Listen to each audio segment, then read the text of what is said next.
TVGrace presents the inexpressible words of God, the gospel of grace, on the lips of Jesus Christ man. Abba, Father.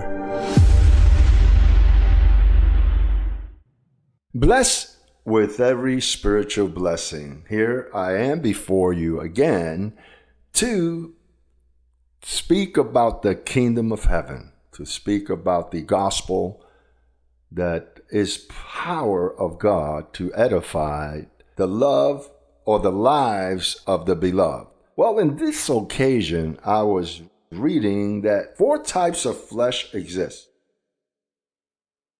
There aren't more than 4. There are 4. Ours. Well, let's read biblically the verse. Verse 39, first letter to the Corinthians, chapter 15. It says, all flesh is not the same flesh, but there is one kind of flesh of men, another flesh of animals, another of fish, and another of birds. So therefore, there are 4 types.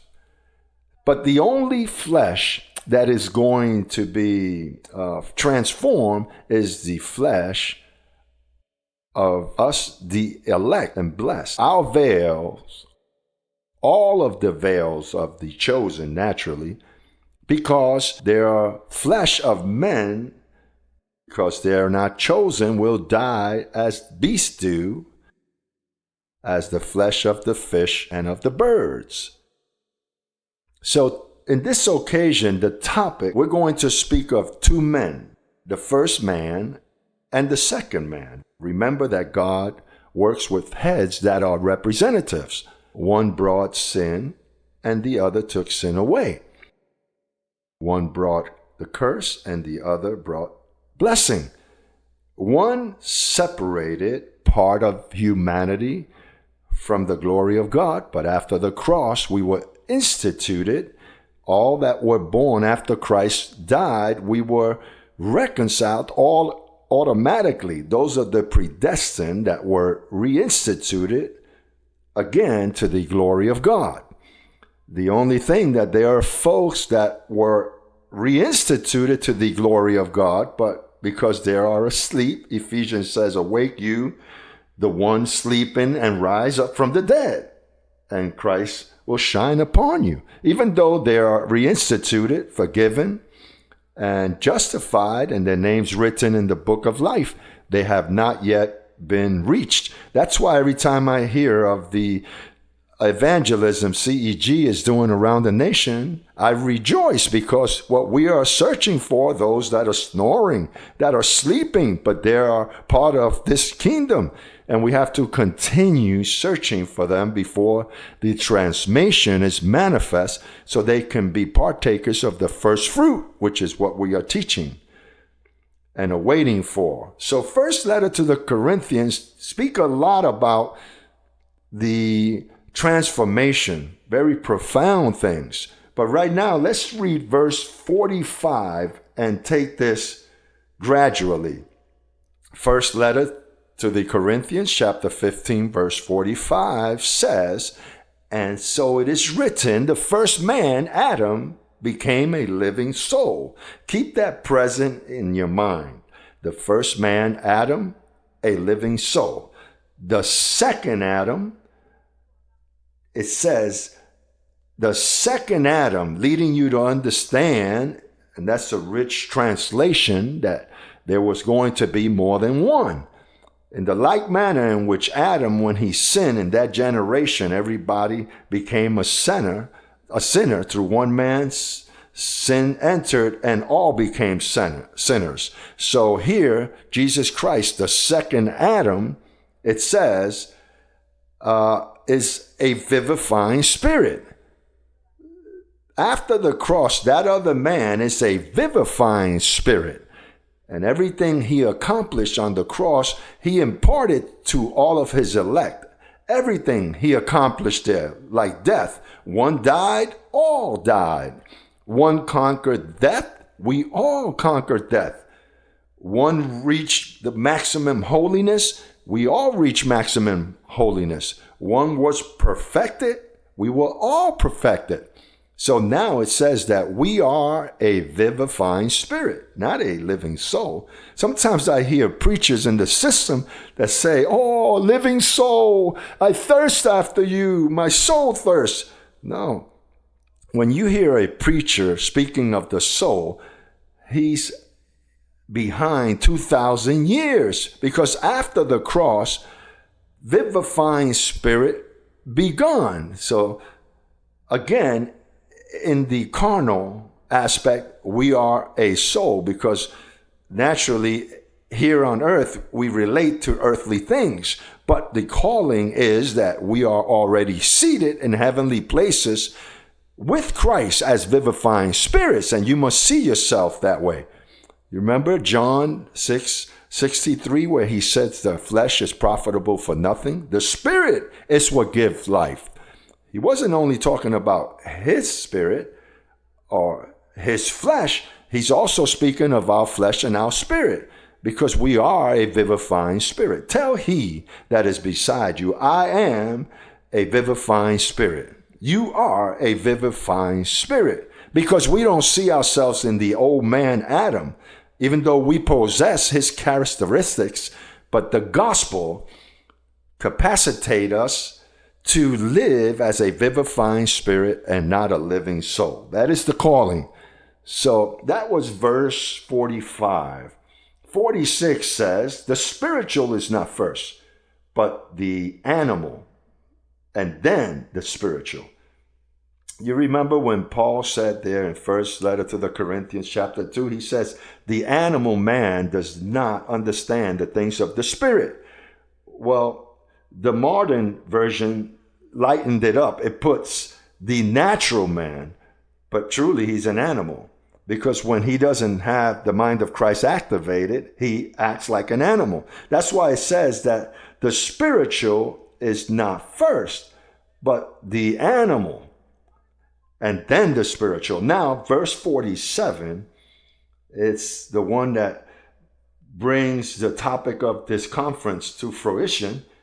I want you to understand the second man as a topic. It says the first man was of the earth, earthly. The second man is the Lord from heaven. But now hear this, verse 48, as was the earthly man, so are those who are of the earth. And as the heavenly man, so also are those who are of heaven. So now, as it says here, just as we have wore the image of the earthly, we shall also bear the likeness of the heavenly man.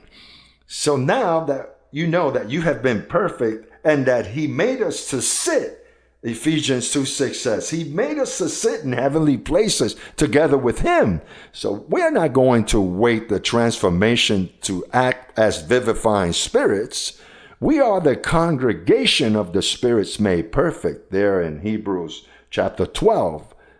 I like to always refer to the word because folks think that this is a congregation that's way out there hidden in the clouds somewhere.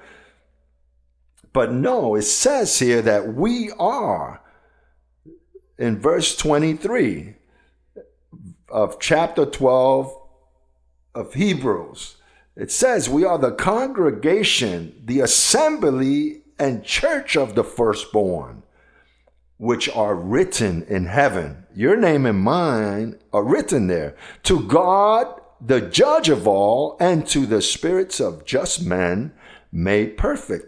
Why does a spirit have to be perfected? Because he took part in flesh and blood. He had a veil, so he had to perfect it. To the just spirits made perfect. The spirit has never been affected, but the veil was affected in living as flesh and blood and inherited the nature of the first Adam, because that's where everything begun, in the first Adam. But we have a calling. We have a specific calling. It says that we are a congregation, an assembly, not 2 or 3 congregations. right now, Growing in Grace Ministries is a congregation of just spirits made perfect. And naturally, that's a great difference from what they live out in the religious sector. By them not understanding this, a preacher of the system preaches to a living soul. He doesn't see you as I see you, as the man Christ Jesus sees you, as a perfect bride, a holy bride. He doesn't threaten her with hell. If Christ is to come, you're going to stay because you will be found in sin. Because how is Christ going to find in sin what he has already sanctified? If he's married the church, how is he going to see her beside him in heavenly places if she's dirty? No, all those that have been enlightened are perfected. They are spirits of just spirits made perfect, a special congregation. But this congregation is in the heavenly places, not way out there in heaven, but in the heavenly places. So we took part in flesh and blood, but we are renewing our mind to behave in the way that a true righteous spirit made perfect should behave. Well, then it says here that we are a genre from heaven. Within, we are a genre. We are an antichrist genre based on our confession, but within, we are a celestial genre. We are a genre of the second man, of the vivifying spirit. That's why when we speak in line, according to the gospel of uncircumcision, that it is the power of God, when you place it in your mouth, you give life. That vivifying spirit gives life to death, to illness and failure. That's what we exercise. We are an army that militates as an army of vivifying spirits. We're not trying to behave to win our salvation. Salvation has been awarded, gifted to us. We're not fighting to be saved. We are saved. When he said it is consumed, he consumed and that redemptive work was consumed and awarded to us. So we are called to live as soldiers, militarying in the new regiment of the Spirit, not in the old regiment of the letter, as all of these Protestant preachers and teachers live. They say they are in grace, but they live in more with Moses than they are in what they're living in grace. Little leaven leavens the whole mass. We are a military soldier of the celestial places. We are the new creature created in Christ Jesus, a new creation. So the system ministers and preached and lives in the first Adam. And not only do they preach and minister to them, but they try to change the flesh. They can't change the unchangeable. What God gave you is a science so you can subject or submit the flesh. You remember that Paul says, I don't swing at a shadow, but I target the body. I strike the body. And our calling is to submit the body when it wants to derail and return to the soulful things or the human things. No, we are called to live as vivifying spirits, not as living souls. Living souls pertain to animals. That's why I told you there are 4 types of flesh.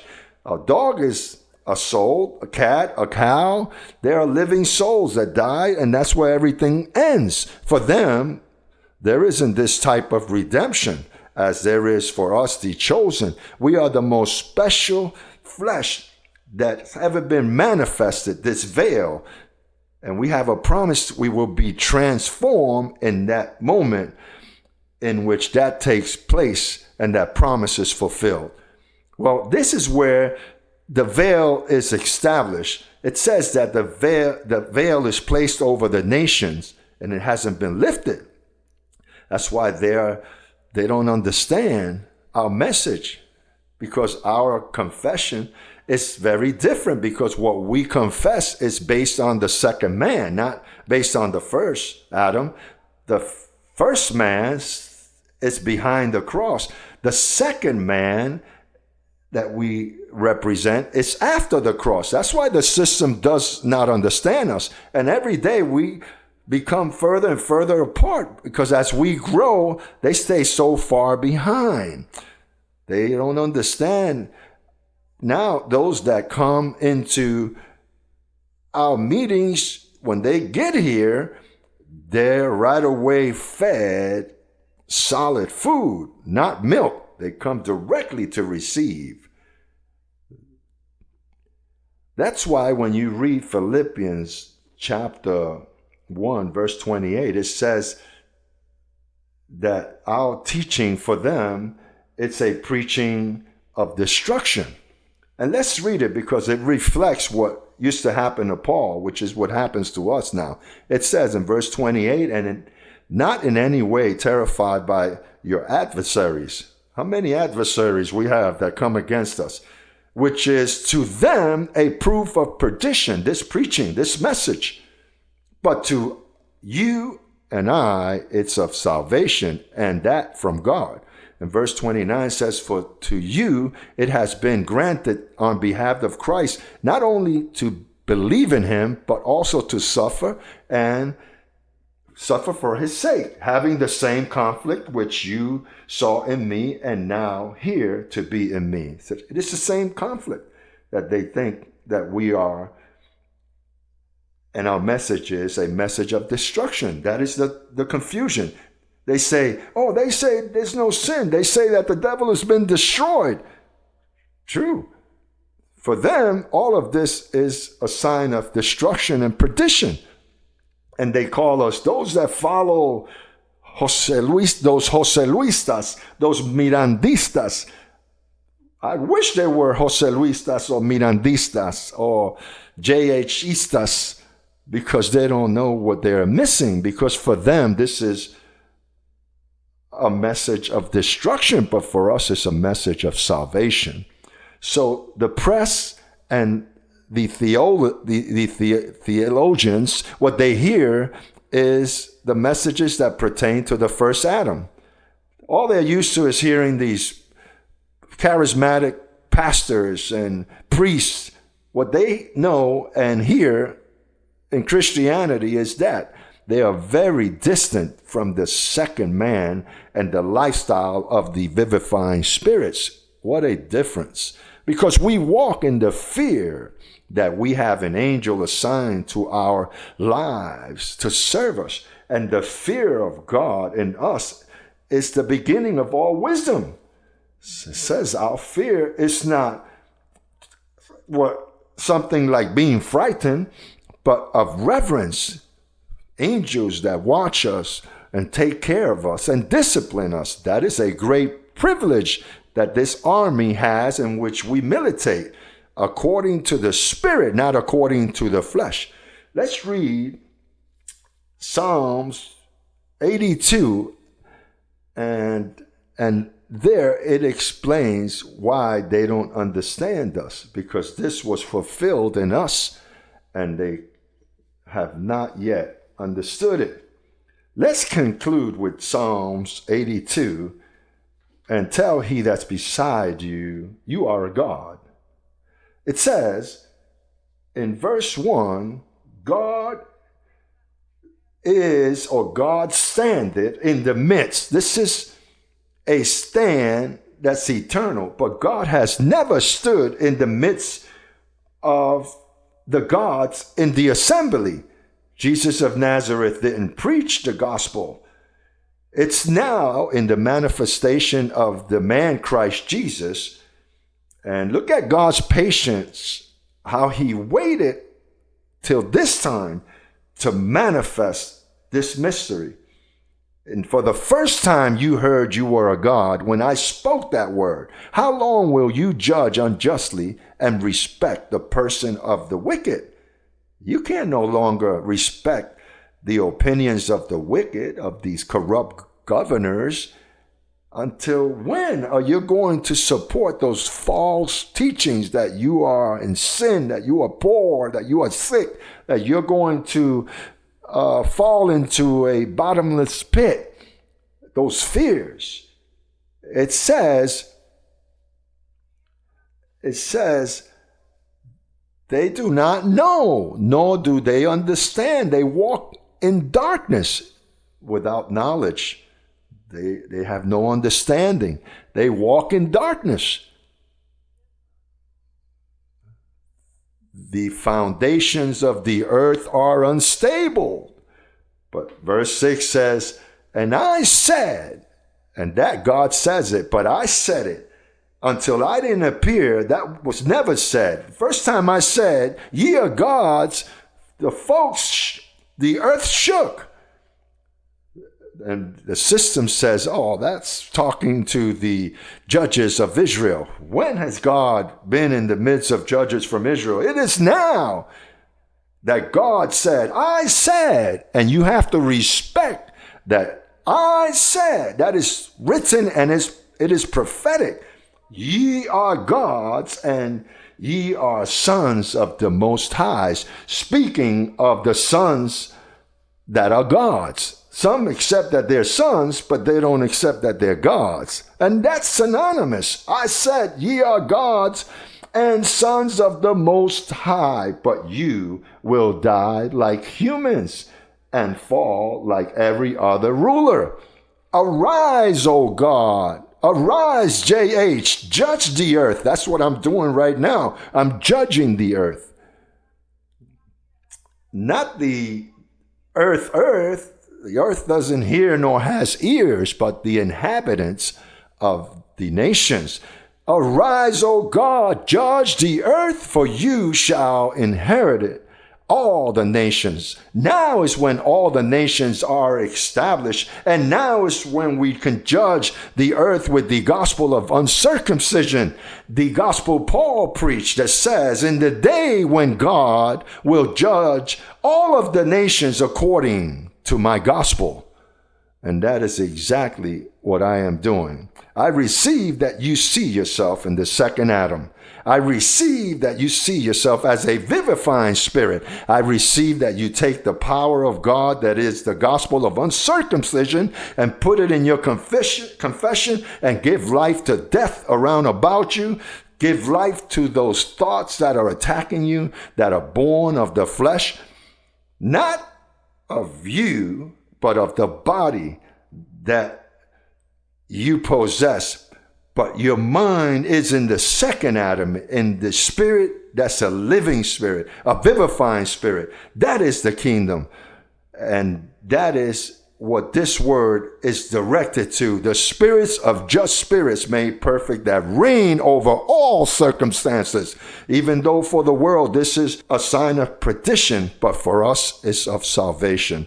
Blessed that hear me, I declare you reigning in life. I declare you in health. I declare you healed from head to toe, and I receive that healing for you. I receive that you unite with me in this confession. I receive the finances for you, for this ministry to keep governing the nation until the next conference that guaranteed for you to reign in life. Bless with every spiritual blessing.